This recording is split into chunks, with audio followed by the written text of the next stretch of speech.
Alright, so in today's video we are going to be talking about some more uses for the genitive. And you can follow along on page 38 in your green textbook here. Alright? And so, already with the genitive, we know its main use is showing what? Yes, it's showing possession. So, let's say, Cerberus est canis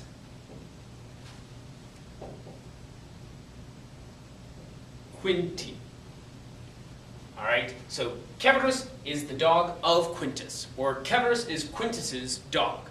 Now in English, we show possession either having the prepositional phrase of Quintus, or we show an apostrophe s.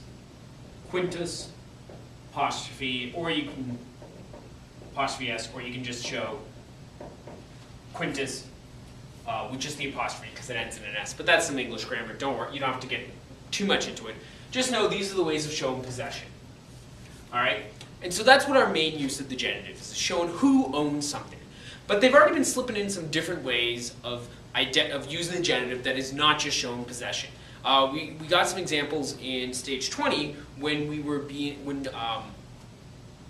when the astrologer was being described. He was described as a man of evil character. Alright? And so if you look down in part D, you see some examples. So, homo ingenii pravi.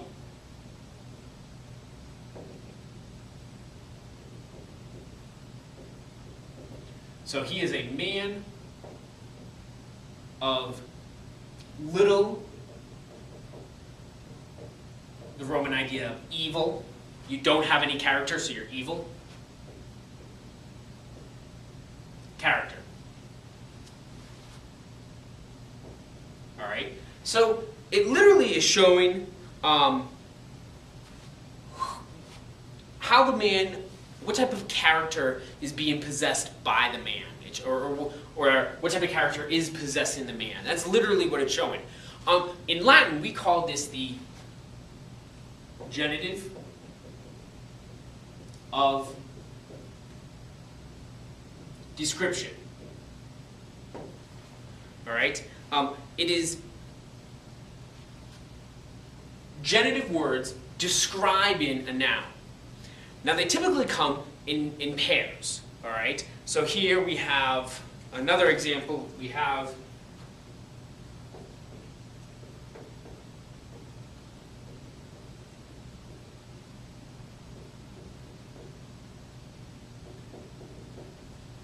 Puella magnae prudentii, a girl of the greatest prudence, all right, or of the greatest sense, or vir sumai virtutis, a man of the highest courage, of a very courageous man, all right. So the genitive description, you have two nouns, both in the genitive, describing another noun. Often it's in the nominative, but that's not always the case.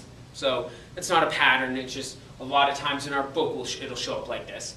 And typically, so we have an adjective, pravi, magnae, sumai, describing a noun. Ingenii, the character, prudentii, prudence, virtutis, virtue or courage.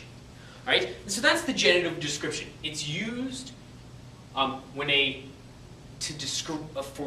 noun-adjective pair is describing another noun. Now you might say, why not just use adjectives? Well, Romans could. They have a plethora of things available to them. So just like we in English pick and choose different ways to express our own language, the Romans have multiple ways of doing this. All right. So there's other ways of describing something. This is just one of them, and it just so happens to use the genitive case. All right. So the third use of the genitive is what's covered in part A. In part B. So it's technically called the partitive genitive.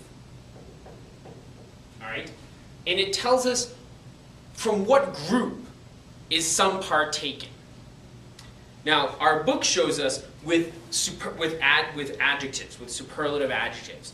Too much wine, or more blood, or enough money. So you see it oftentimes with that.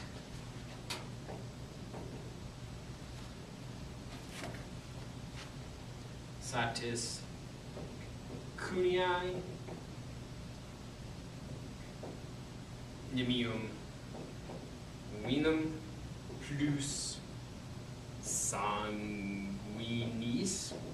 So literally, enough of the money, too much of the wine, more of the blood.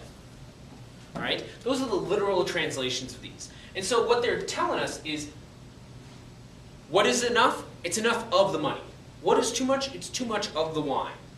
What is more? It is more of the blood. So it's showing us what part these things are coming from. You also see, the book doesn't show us the examples like this yet, but it'll start sneaking them in. You'll see the partitive genitive being used to describe groups. So,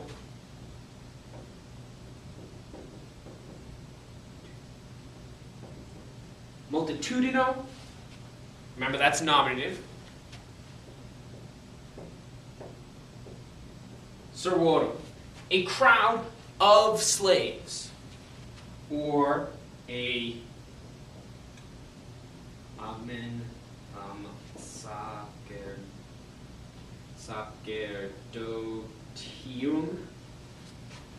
sacerdotum, a column of priests. All right, so it's telling us, what is this crowd made up of? It's made of slaves. What's that column made up of? It's made of slaves. Just like, what is there enough of? It's enough of money. What is there too much of? There's too much of the wine. All right, so this is the partitive genitive, and it literally tells us what part something is taken from. All right, so you can remember it that way, is what part is this group being taken from? All right, so these are our three now uses of the genitive. Let me just write it up here. Possession, who owns something. Description, how is someone being described. And then partitive, from what group is something being taken. All right, and so our story is going to start using a lot of them.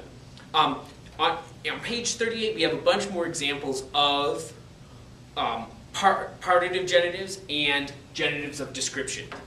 So if you look at part C, it shows you more examples of the partitive genitive, and E shows us more of the description. So read through some of those and see if you can understand how they're kind of being constructed together. All right, that's all for today's video. Thanks for watching, guys.